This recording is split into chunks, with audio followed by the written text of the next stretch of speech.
Hello, hello. Thank you for tuning in to Sis Let's Talk Leadership. My name is Kristi Burns. And I'm Meliza Walsh. And this is where we unmask the myths. And we own the journey. Yes, and so today we have an amazing guest, as I always say, Shaunda. I am not going to try to pronounce your last name, but we are happy to have you here. And we want to allow you to just introduce yourself before we get into tonight's topic. My name's Shaunda Harendt. Rhymes with parent, even though I am not one. That's the way you remember it. Okay. I'm a speech-language pathologist in Denver, Colorado. I met Meliza when she and I were both working at Children's Hospital, Colorado. I still work there and am the team lead for the tracheostomy and ventilator care section of things for speech pathology. Aside from that, back during COVID, because that seems like a good idea of a time to start a business, I started my own business. So I started a private practice that is called Tracheology Speech Language Pathology. This is my logo. Nice. And I kind of focus on specializing with kids with tracheostomies because that's my passion area. But in private practice, I've seen everything from little bitty babies who just came out of the hospital to older adults in their 80s who had a stroke or Parkinson's, things like that.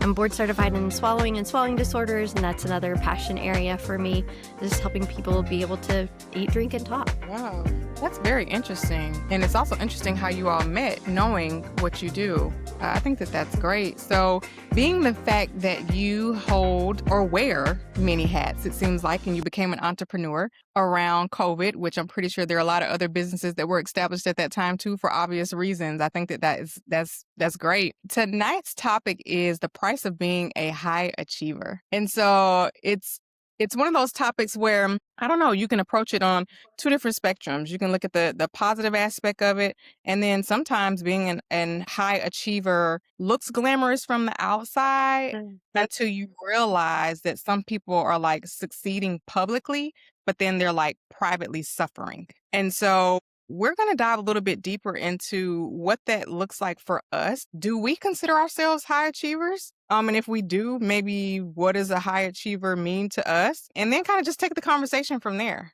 So what would you guys say? So, Shaunda, I'd love for you to talk about why you picked this topic. Because when you and I met over coffee, we talked about you coming on the podcast and talking about all the wonderful things you do. We kind of talked about different topics that were available. And something that we have, I think, the privilege of doing is we really do give our guests the ability to choose what they want to talk about. Can you share with us why this particular topic resonated with you? Yeah, I appreciate getting to pick a topic. That was kind of fun. This stood out to me almost immediately as I looked through the list of ideas because it has definitely been a little blessing and a curse in my life. I grew up with a really strong work ethic. My parents, they own a dairy farm. I grew up work until things are done. You don't work until the end of the day. Like I never knew that there was a quitting time. Quitting time was when you came inside and you washed up and you ate dinner and went to bed. Yeah. So to switch to a job, especially in healthcare, where I now realize that it will take as much of you as you will give it. And it will not stop until you stop. And you have to draw your own boundaries. I was not designed to do that. And so I had to learn, and I'm still learning almost 20 years in, that you have to set your own boundaries because no one is going to do them for you. And the more that you do, the more things are going to come onto your plate. That's a good angle. And something that you stated, which I'm sure all of us kind of deal with, but probably in a different way, is your upbringing. Plays a huge part on how you navigate life, how you navigate whatever role you're in. And if you have those, strict, stern parents, or even if they're not necessarily that way, but you feel like, you need to overperform or you need to do certain things in order to receive whatever it is from whoever you're doing it for, if it's not for yourself, it's going to determine how you respond to the world in general and how you achieve certain things. And so upbringing has a lot to do with how we, I don't know, just navigate life and carry ourselves in general. Yeah, that was a good point. I think the statement you made, Kristi, resonates a lot with me because that's how I was. I think I was inherently, I've always wanted to do things to the best of my ability. Yeah. But I feel like looking back on how I grew up and my parents moving my brother and I from one country to a completely different country with a very different culture and a different language. And the expectation was, we are making this sacrifice. We are doing hard work and kind of, providing for you by the fruit of our backs so that you don't have to work this hard. But in order for you to be successful, you have to be, and I'm going to focus more so like on being academically successful. Because I think that's kind of what drove me to be a high achiever. And it was always explicitly said to me, like, a B's not an option in this house. Like, my dad would say, like, I'm not working construction for you to not succeed. Like, I am working out in the summer in the hot sun and doing hard work so that you have a better future. So there was a lot of connection and expectations of, you will learn because this is your job. Your job is to learn and to be academically successful so that you can be successful in a career and you can have a better life than what we could do growing up. So and I'm sure we'll dabble more into how academic success, once the academia ends, how do you fill that cup? Because I struggled with that. Yeah. And then that kind of transitioned into work. Well, now I have a job, but it's not a job, right? It's a career. It's something that will grow and something that I'm committed to, and I have goals. And if I don't have goals, I felt like I had to create goals if someone didn't give them to me in order to feel that satisfaction of achievement or success. Back to what Shaunda shared was, in order for me to feel successful, I had to achieve these goals and I had to give it my all, because if I wasn't giving it my all, it wasn't enough. That's good.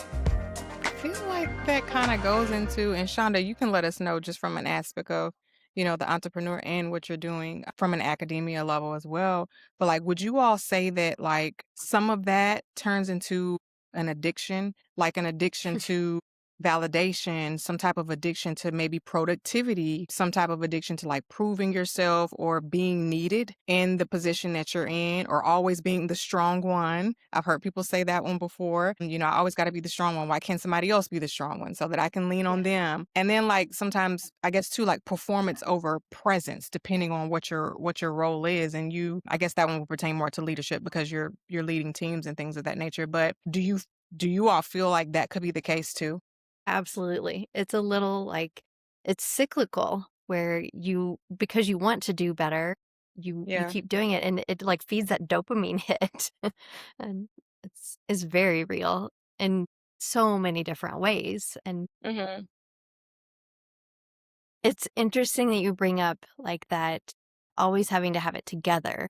Like I'm going to get a little bit personal here. That's a heavy theme for me right now because my husband's walking through his second relapse from acute myeloid leukemia. And one of the stressors, even just this last week, has been we have to not just know what is going on for us, but then what is all of the people that ask us questions who are incredibly kind and want to help us. And like, we want to make sure everyone is well informed, but that means I've got to write a Caring Bridge post.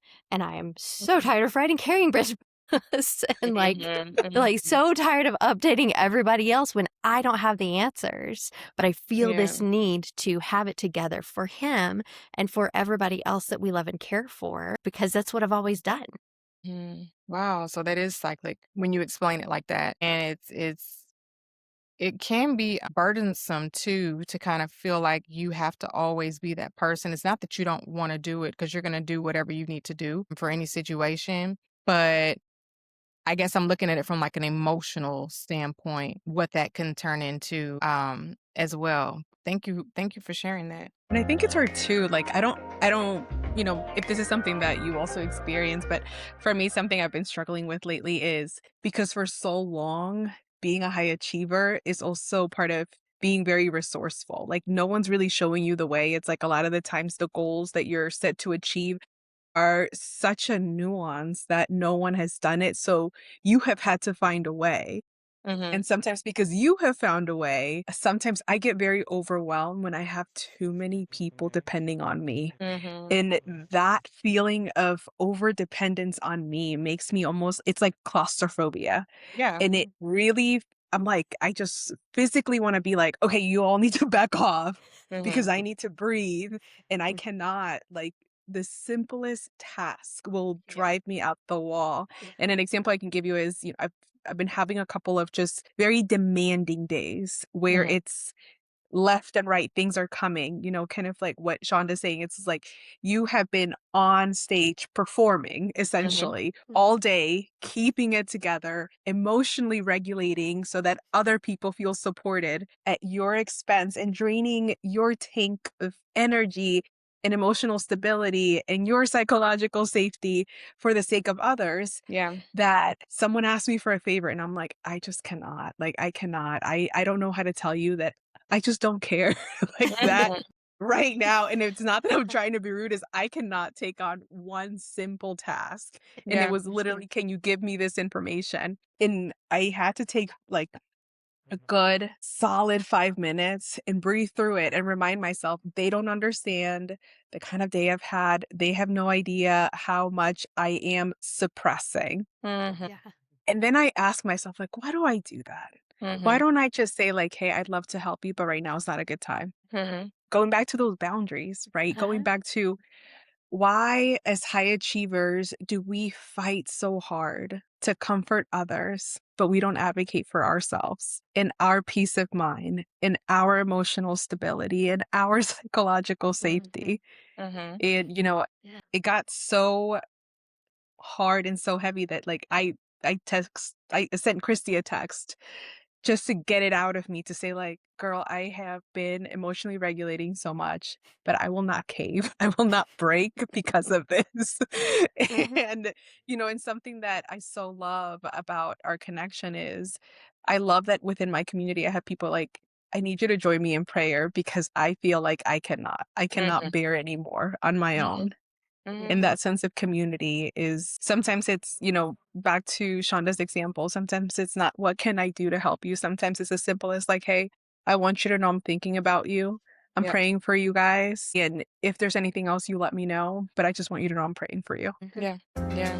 No, you're absolutely right. And those little things go a long way. Like it makes all the difference. And I love it when the Lord places us on someone's heart to be able to send those messages and those reminders. And then we feel confident enough to do so. There was something that you mentioned though, that made me think of I guess it's a question, but like, do you think that being a high achiever can, if you're not careful with it, can turn into achievement becoming like an identity of who you are if you're not careful?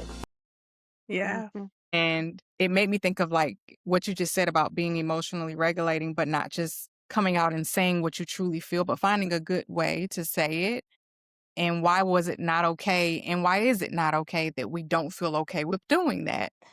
Yeah. So I don't know, but that's what it made me think of. Like that if we're not careful, achievement can become identity for us, which is not necessarily good. But yeah. If I could share, and I think you both will have something to say about this. I really dislike being told that I'm resilient because for a very long time, it was how people define me. Man, how do you do it? You're so resilient. And one day I was just like, because I have no option. Yeah.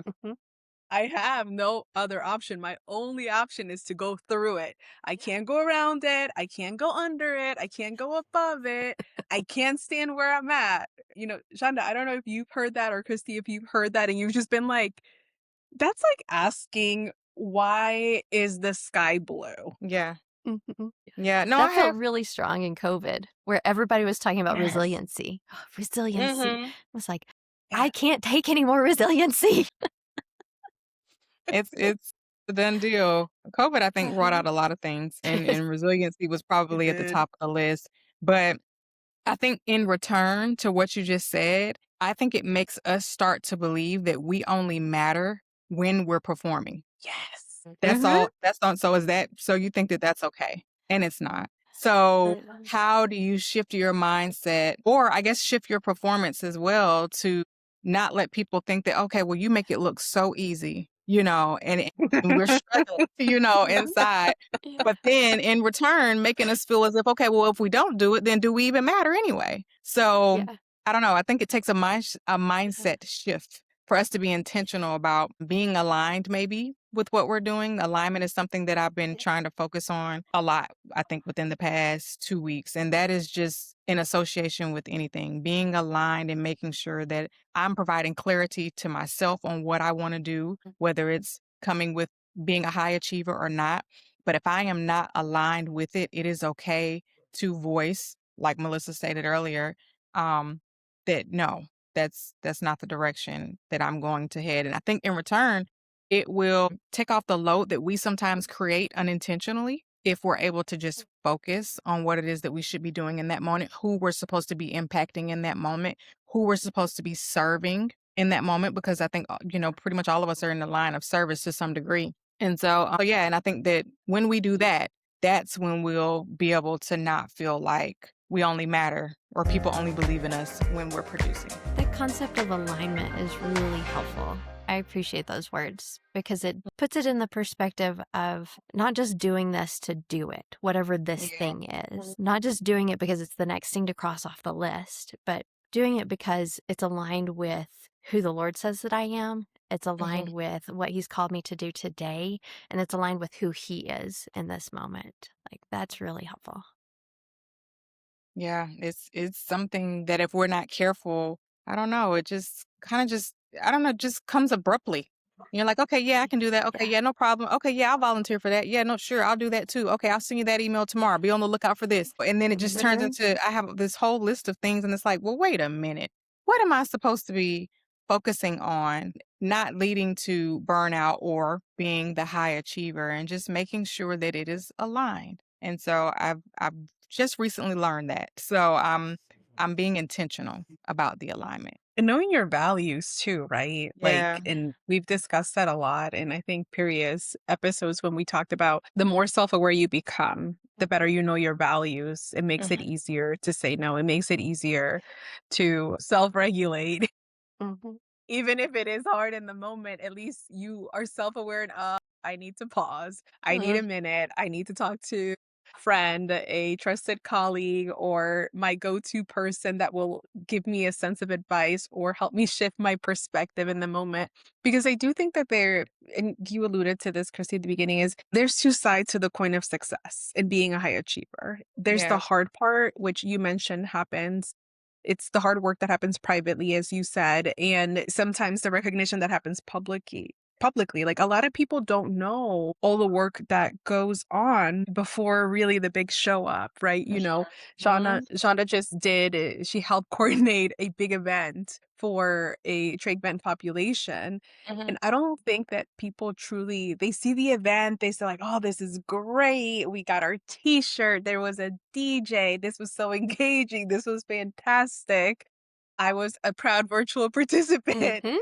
But no one really saw all of the meetings, the conversations, the organizing, all the hours that go into that. So, Shaunda, can you talk to us a little bit about what experiences you have had where the work that you do has been extensive and hard in a private setting, and then when it's out in the public, it's been like fantastic, but there's a shift you have to make between those two. Yeah. Well, talking about the event from this past weekend, I didn't realize it until I looked back.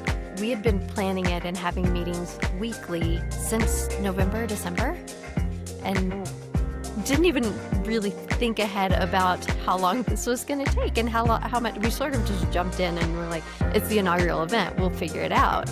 And so it started from a really small idea of what if we have a little fun run just for our little group. And then it snowballed, as things do, and people said, you should get sponsors, and you should try this, and why limit yourself? And then next thing you know, we're planning an event for 200 plus people. And so the event, it sort of just took off, and you had this momentum where it was so motivating to see each little piece start to come together.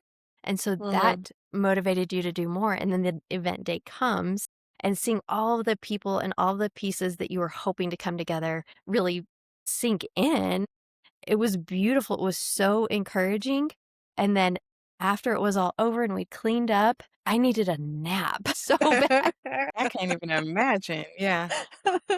And I think we're still sort of need to give ourselves the time and grace to recuperate from things that we've put a lot of effort into, regardless of what that thing is. If it's school, if it's academia, if it's whatever. We're also in a little bit of a society that is not, we don't have a lot of breaks built in for us, where things just keep coming. School's out, you start summer, and summer fills with summer camps, and like there's always another thing going on. But I do miss some of those like traditional religious practices even that allow for taking a break and reminding ourselves that we need a Sabbath. We are built to work and then rest. And that was part of the creation before the fall. That was part of the deal. And so we've got to do it for ourselves because our culture itself is not going to do it for us.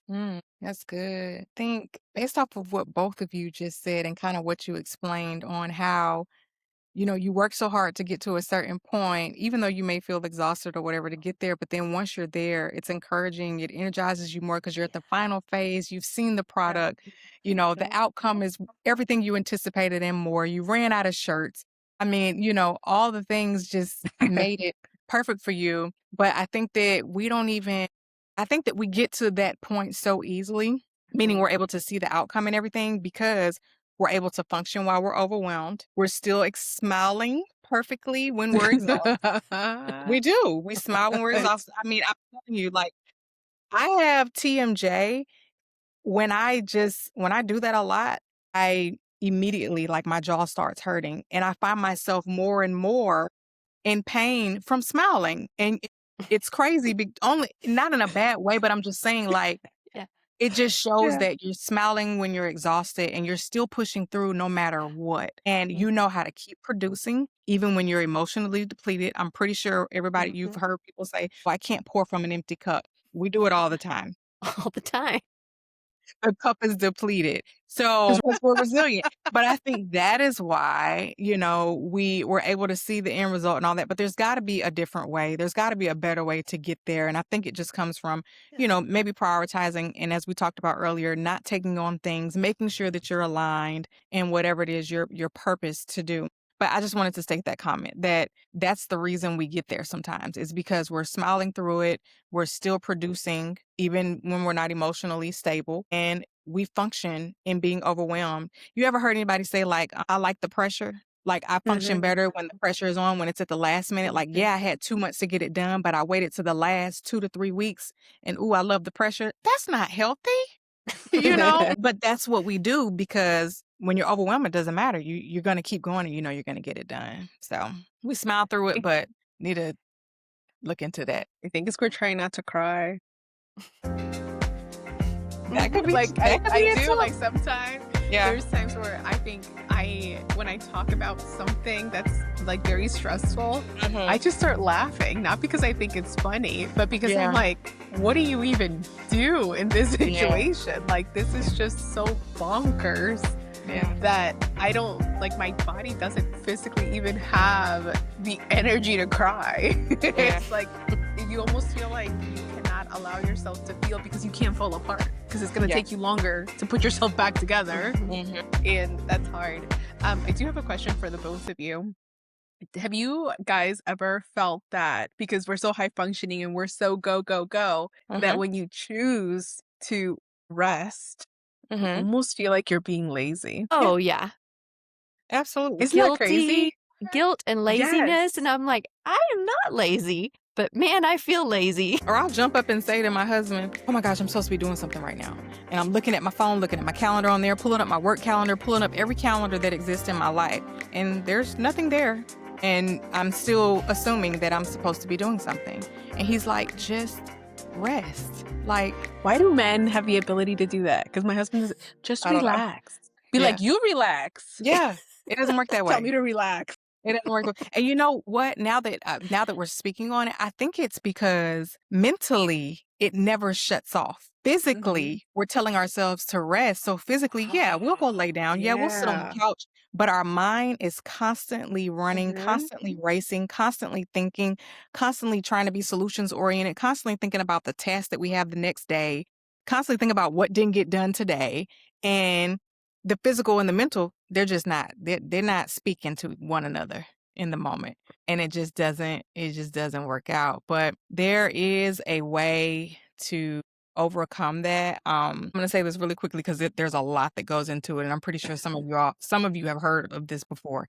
But it is just like how our brain is automatically physiologically wired Mhm. to have that response of, am I safe? Or what is happening around me? Like there's a part of our brain, the limbic system, the emotional control center, where we have this thing in there called the amygdala. And it is literally trained to fight or flight no matter what. Mhm. But then our prefrontal cortex, which is the decision making, the logical part of our brain, the one that, allows us to have a little bit of calm. It has no opportunity to do anything if the amygdala has already been triggered. So what I'm trying to learn to do, and I've been looking up different techniques, not only for myself, but to teach individuals as well, like on my team, how do I interrupt what they call an amygdala hijack? How do I interrupt that process to make myself remain calm, to make myself respond instead of reacting? Because your emotional center is always on guard. It's always there to protect you. So what are you going to do that's different? And there's a couple of techniques. I know we've already heard about breathing and diaphragmatic breathing and things of that nature, but pattern interrupt and a couple of other things happen as well. But I'm just saying that to say in a nutshell that we have to be purposeful and intentional about stopping it. Just when our mind is racing and it's not catching up to the physical, stop it. Like just stop. And then make yourself rewire and then hopes that the mental will meet the physical and then we'll be able to actually rest and not check all of our calendars that exist. Yeah. I'm curious. What? Go Oh, ahead. go ahead. Well, No. I'm just curious, would either of you change it? Like that aspect of yourself Mm. that is a high achiever and with all of its ups and downs and quirks and challenges, do you like that about yourself or would you change it? I like it about myself. When I did Emerging Leaders program with AARC, we had a whole conversation about imposter syndrome, and everybody was talking about imposter syndrome, and everybody was telling their stories. And then they get to me, they're like, "How about you?" And I was like, "I don't have imposter syndrome. I I've don't worked either. hard to get here. Like, I've earned this seat. Like, I don't Yeah. feel like I don't belong. I feel like, okay, finally, like I've arrived type of thing." And I explained, like, I'm not being cocky. I'm not trying to say that I'm better than anybody else. I'm saying Mhm. that I know what I have done to get to this point. I Mhm. know I have earned my seat. No one gave me a freebie. Nobody gave me something out of the kindness of their heart. I will say that I am a product of people giving me a chance, but I fought for them to give me that chance. Mhm. So I think that for me is I wouldn't change it because I think the same way that it has caused me to go through really hard things, it has also caused me to experience probably some of the most beautiful experiences of my life. I agree. I think that would I change it? No. But because of where I am right now in the season that I'm in right now, it has to be aligned. And I think that through the alignment, it will allow me to not feel overwhelmed or to not feel those things that we just talked about with being an high achiever. Because she's right. I mean, I've gotten to this point based off of that ethic in a sense. So I wouldn't change it, but I do want to be more intentional about being more in control of it and not letting it control me. And then also That's not good. being in a place to Mhm. where I think I've said this eons ago, but I'm not going to let people believe in me more than I believe in myself. And so there used to be a time in my life where that happened.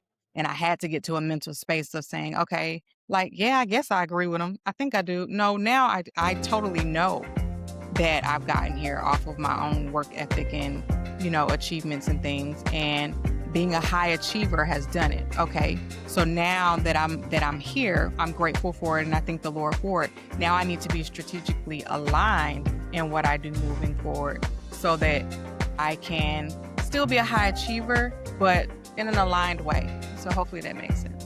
That was a great question. It was. It was. It just came to me. And I was just curious. Yeah, no, listeners, I want them to be able to reflect on that as well. I mean, if you are a high achiever, or if you are trying to be a high achiever, or if you think the grass is greener on the other side, figure out what works for you. I mean, it's the real thing, right? Because, you know, comparison and all those other things that we've talked about in some of our other episodes is real. And if you're comparing yourself to someone else and thinking that your journey is supposed to look the same way, wait till you get in their shoes. Wait till you see what they've done. Now you're being too real. Yeah, where do you see the work that went into that? People make it look easy, and we make it look easy, and it's not. It's not, but it can be done. You just got to be intentional about it. Yeah. So I think that was a great question too. Yeah. I do want to. Oh, go ahead. No, I was just wanting to ask Shaunda in the kind of along the same lines of being a high achiever and working really hard at something that you really want to accomplish. Do you want to tell us what it took to get to this point? So for those that are listening and are not watching, I'm holding a book that Shaunda wrote, published, called Yes. Overnight. Yeah. Overnight. Took quick say no.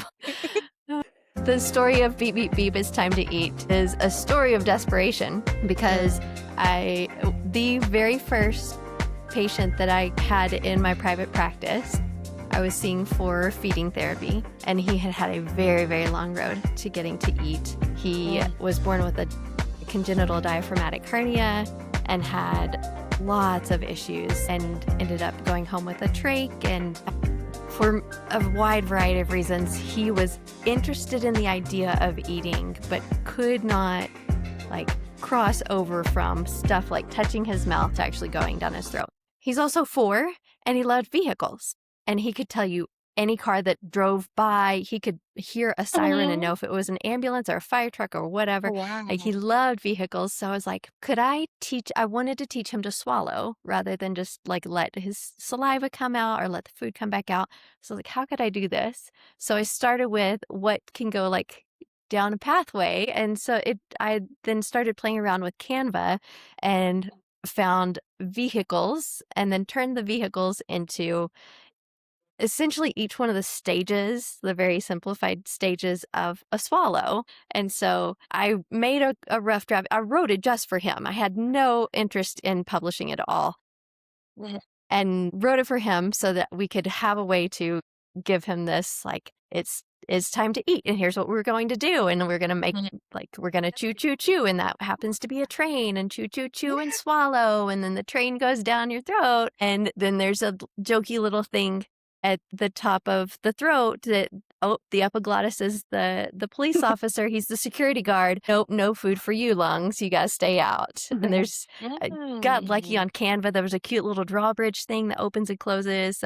So it was just this little thing that I used with him, and it's actually a virtual book.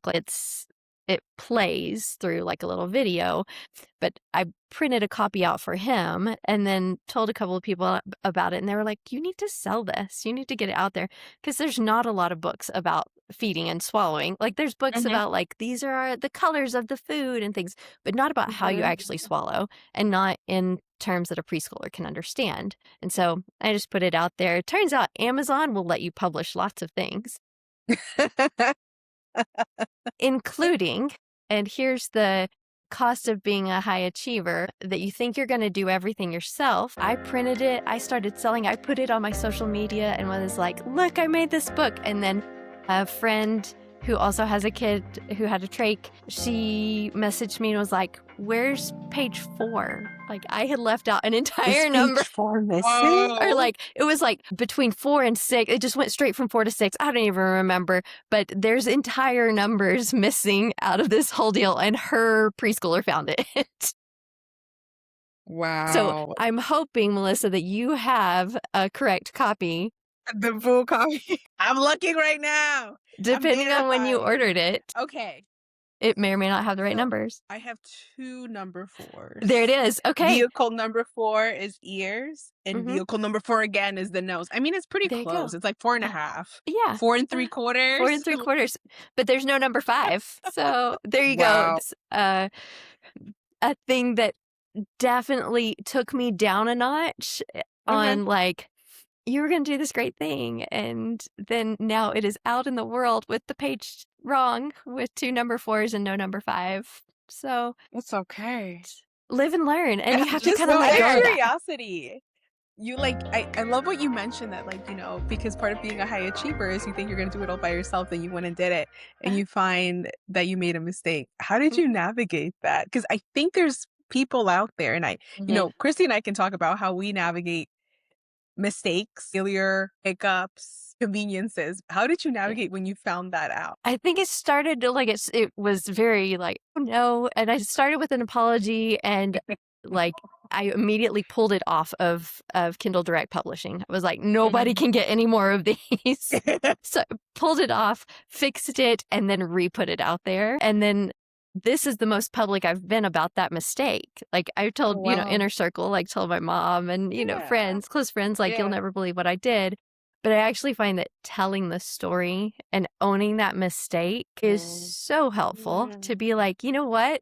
I did a dumb thing. But you know what? The cool part of it is that I tried, and I learned something from it. And, there's a handful of copies out there now that are like special editions and I can joke about it. And I got one. I know I should sign it for you. You know what?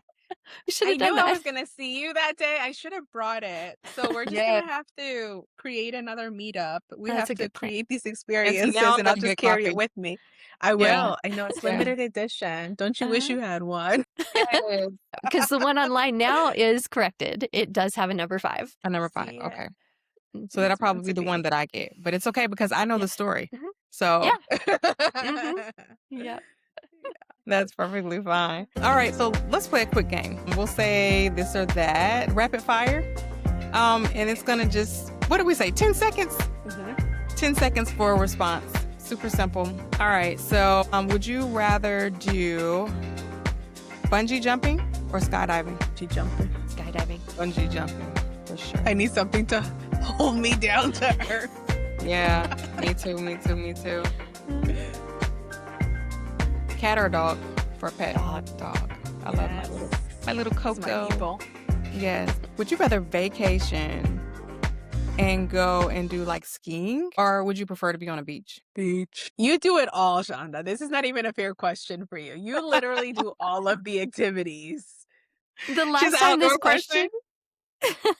Last time this posed to me, my husband and I were trying to decide on a trip to do for our 15th anniversary. And I was like, could we do both? So we went to Hawaii. Yeah, so we got both the mountains and the beach. Wow. Okay. Yeah. Okay, you're giving me ideas. Skiing. It's my 15th year anniversary this year. So we're trying to figure it out right now. So thank you. You don't have to settle. You can have it all. That's right. I can go. You're a high achiever. That's right. That's right. Okay. One, I was trying to relate it to high achieving. Do you feel like it's related more to, or it creates more excellence or fear? Excellence. Okay. I'd say excellence. I think it depends on a couple of the things that we talked about, like, your upbringing and everything else. But ultimately, when you're high achieving, it's associated with excellence and the outcome. So I think that was a good game. So if you had to leave one gem with our listeners, what would that be? What would you say? Shaunda, you can go first. Okay. I think the conversation about alignment and about knowing what your priorities and goals are, and knowing